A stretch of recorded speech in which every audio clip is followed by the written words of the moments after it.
आदरणीय अध्यक्ष जी, सबसे पहले बजट पे मैं राष्ट्रपति जी के अभिभाषण पर धन्यवाद करता हूं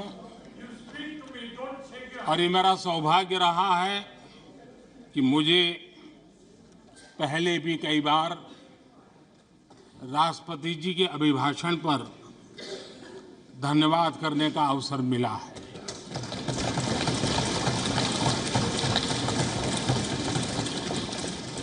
लेकिन इस बार मैं धन्यवाद के साथ साथ राष्ट्रपति महोदया जी का अभिनंदन भी करना चाहता हूं।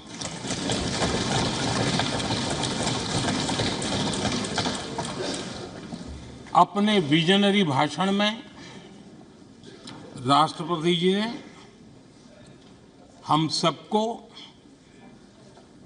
और करोड़ों देशवासियों को मार्गदर्शन किया है। गणतंत्र के मुखिया के रूप में उनकी उपस्थिति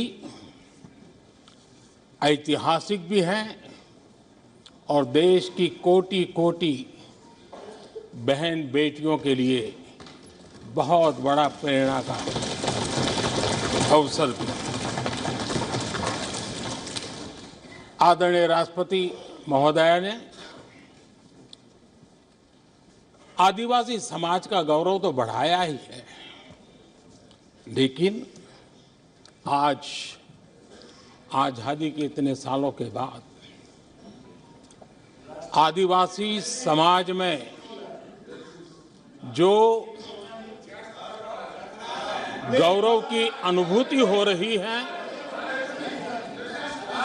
उनका जो आत्मविश्वास बढ़ा है,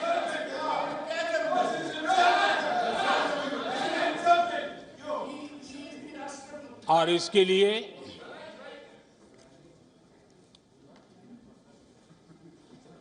ये सदन भी और देश भी उनका आभारी हूं। राष्ट्रपति जी के भाषण में संकल्प से सिद्धि तक की यात्रा का बहुत बढ़िया तरीके से एक खाका खींचा गया। एक प्रकार से देश को अकाउंट भी दिया गया, इंस्पिरेशन भी दिया गया।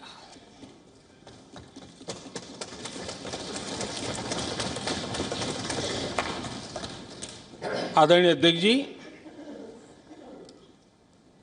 यहां पर सभी माननीय सदस्यों ने इस चर्चा में हिस्सा लिया। हर किसी ने अपने अपने आंकड़े दिए, अपने अपने तर्क दिए और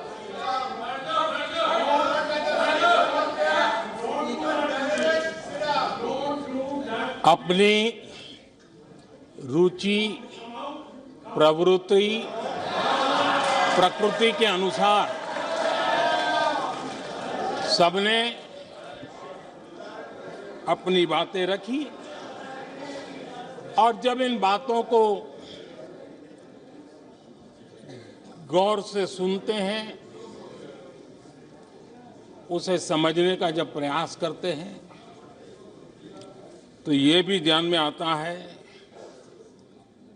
कि किसकी कितनी क्षमता है, किसकी कितनी योग्यता है, किसकी कितनी समझ है और किसका क्या इरादा है। ये सारी बातें प्रकट होती ही हैं और देश भली भांति तरीके से उसका मूल्यांकन भी करता है। मैं चर्चा में शामिल सभी माननीय सदस्यों का हृदय से आभार व्यक्त करता हूं, लेकिन मैं देख रहा था कल कुछ लोगों के भाषण के बाद पूरा इकोसिस्टम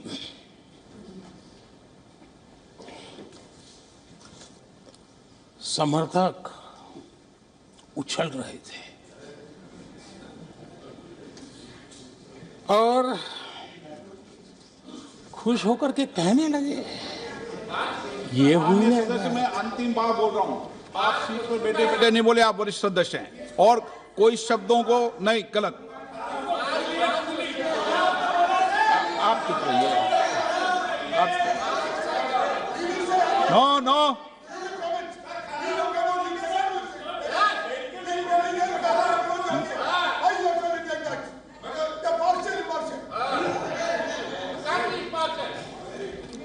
पूरा इकोसिस्टम उछल रहा था और कुछ लोग तो खुश होकर के कह रहे थे, ये हुई ना बात,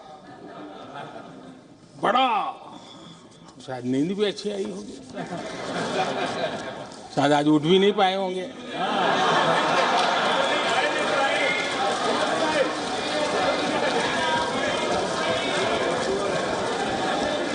और ऐसे लोगों के लिए कहा गया है, बहुत अच्छे ढंग से कहा गया है, ये कह कह कर के हम, ये कह कह कर हम दिल को बहला रहे हैं, ये कह कह के हम दिल को बहला रहे हैं। वो अब चल चुके हैं, वो अब चल चुके हैं, वो अब आ रहे हैं। माननीय अध्यक्ष जी,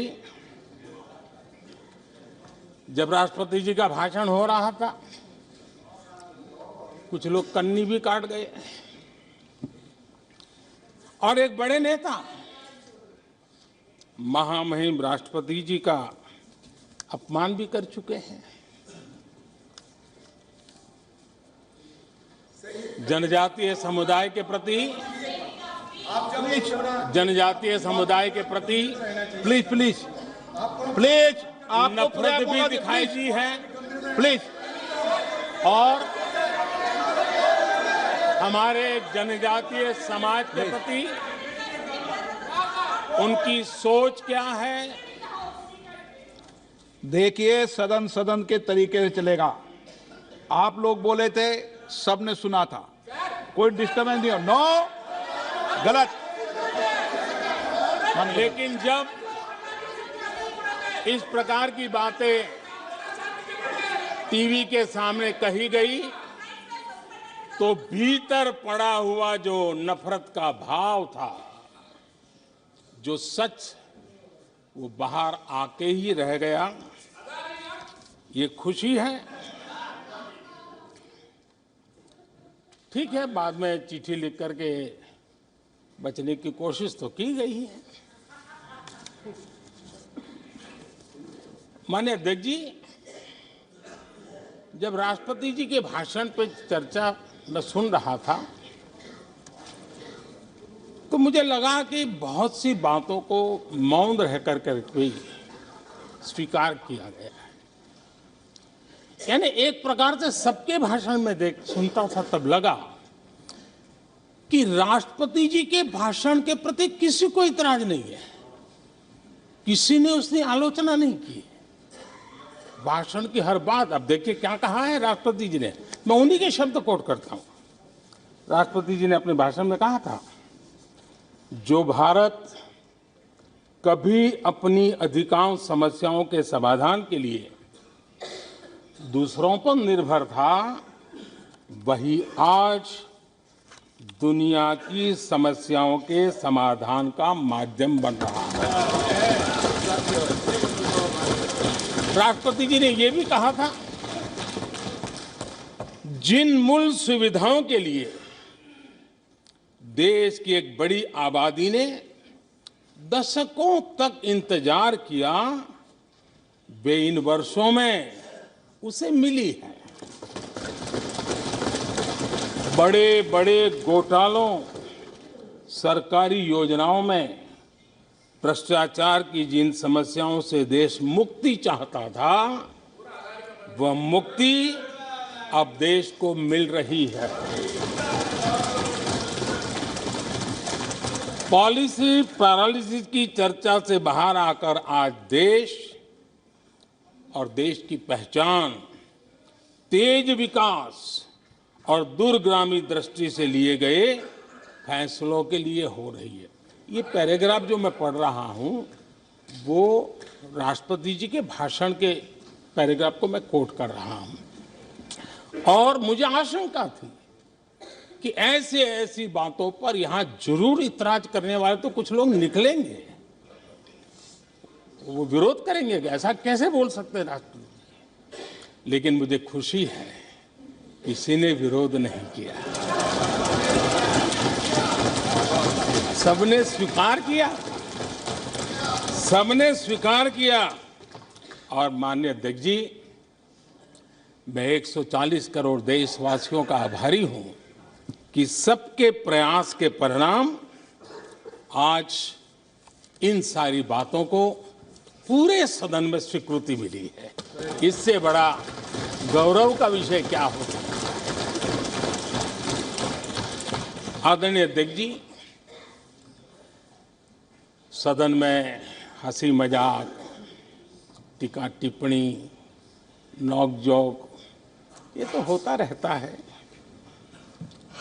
लेकिन ये नहीं भूलना चाहिए कि आज राष्ट्र के रूप में गौरवपूर्ण अवसर हमारे सामने खड़े हैं। गौरव के क्षण हम जी रहे हैं। राष्ट्रपति जी के पूरे भाषण में जो बातें हैं, वो 140 करोड़ देशवासियों के सेलिब्रेशन का अवसर है। देश ने सेलिब्रेट किया है। माननीय अध्यक्ष जी, 100 साल में आई हुई ये भयंकर बीमारी, महामारी, दूसरी तरफ युद्ध की स्थिति, बटा हुआ विश्व, इस स्थिति में भी, इस संकट के माहौल में भी देश को जिस प्रकार से संभाला गया है, देश जिस प्रकार से संभला है, इससे पूरा देश आत्मविश्वास से भर रहा है, गौरव से भर रहा है। आदरणीय अध्यक्ष जी, चुनौतियों के बिना जीवन नहीं होता है। चुनौतियां तो आती हैं,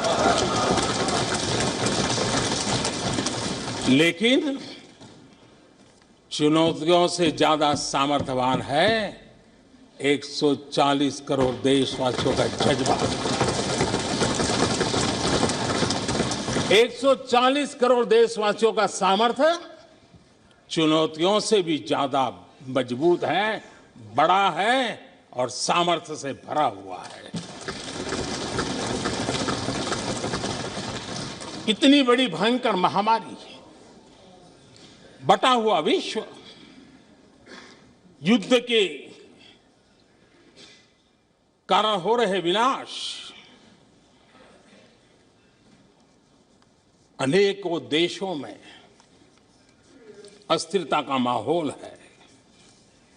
कई देशों में भीषण महंगाई है, बेरोजगारी, खाने पीने का संकट, और हमारे अड़ोस पड़ोस में भी जिस प्रकार से हालत बने हुई है, ऐसी स्थिति में माननीय अध्यक्ष जी, कौन हिंदुस्तानी इस बात पे गर्व नहीं करेगा कि ऐसे समय में भी देश दुनिया की 5वीं बड़ी अर्थव्यवस्था बना है।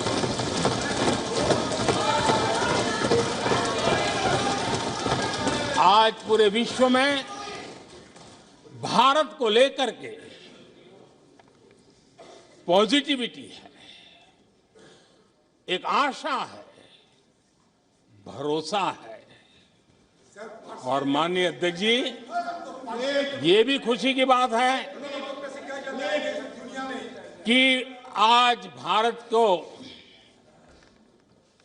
विश्व के समृद्ध देश ऐसे G20 समूह की अध्यक्षता का अवसर भी मिला। ये देश के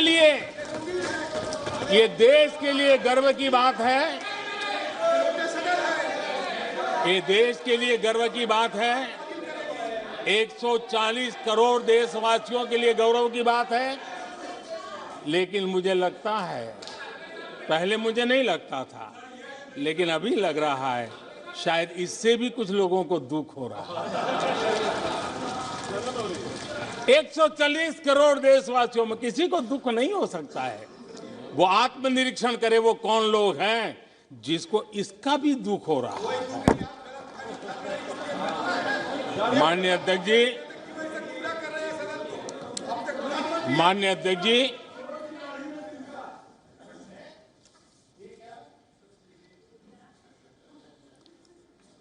आज दुनिया की हर विश्वसनीय संस्था, सारे एक्सपर्ट्स जो वैश्विक प्रवाहों को बहुत गहराई से अध्ययन करते हैं,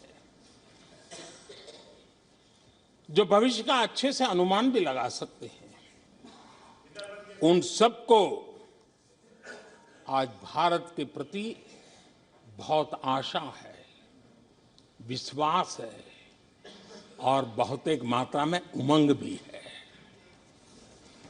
और आखिर ये सब क्यों? ऐसे ही तो नहीं है।